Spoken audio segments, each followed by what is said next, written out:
Sigmund Freud's theory of psychosexual development is a cornerstone of psychoanalytic theory.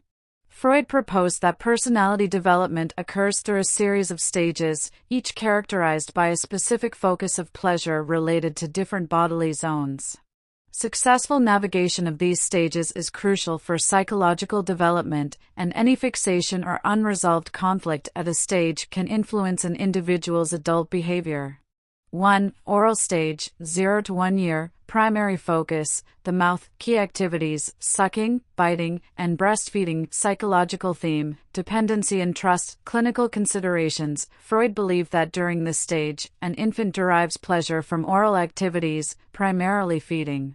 If weaning is handled too abruptly or too leniently, it can result in either oral fixation or oral aggressiveness. In adulthood, an unresolved oral stage may manifest as issues with dependency, overeating, smoking, or nail biting. 2. Anal stage, 1 to 3 years, primary focus, the anus, key activities, bowel control and toilet training, psychological theme, control, autonomy, and orderliness, clinical considerations. The conflict in this stage revolves around toilet training. How caregivers approach toilet training can lead to two primary fixations. Anal retentive personality results from overly strict training, leading to traits such as obsessiveness, perfectionism, and a need for control. Anal expulsive personality results from overly lenient training, leading to messiness, disorganization, and carelessness. 3. Phallic stage, 3 to 6 years, primary focus, the genitals, key activities, exploration of one's body and recognition of gender differences, psychological theme, Oedipus complex, for boys, and Electra complex, for girls, which involve unconscious desires for the opposite sex parent and jealousy toward the same-sex parent, clinical considerations.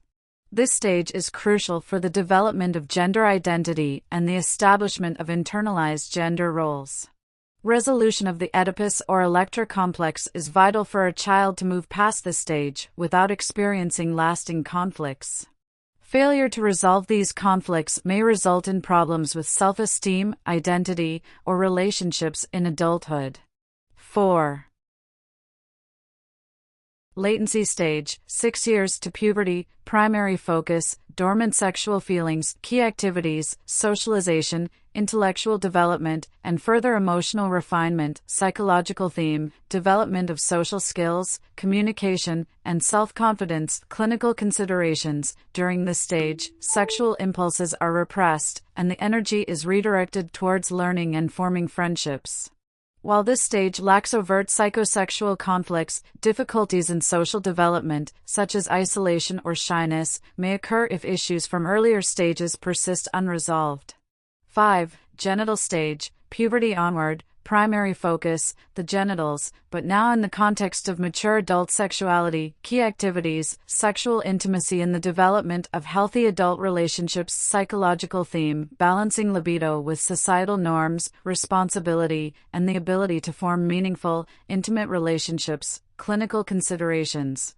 This stage marks the reawakening of sexual interests as individuals seek relationships outside the family unit. A successful resolution leads to the ability to form mature romantic relationships and exhibit concern for others. Unresolved conflicts from earlier stages may manifest in difficulties with intimacy, commitment, or sexual dysfunction. Clinical implications in clinical practice. Understanding these stages helps in identifying the roots of certain psychological issues or fixations that a patient might present.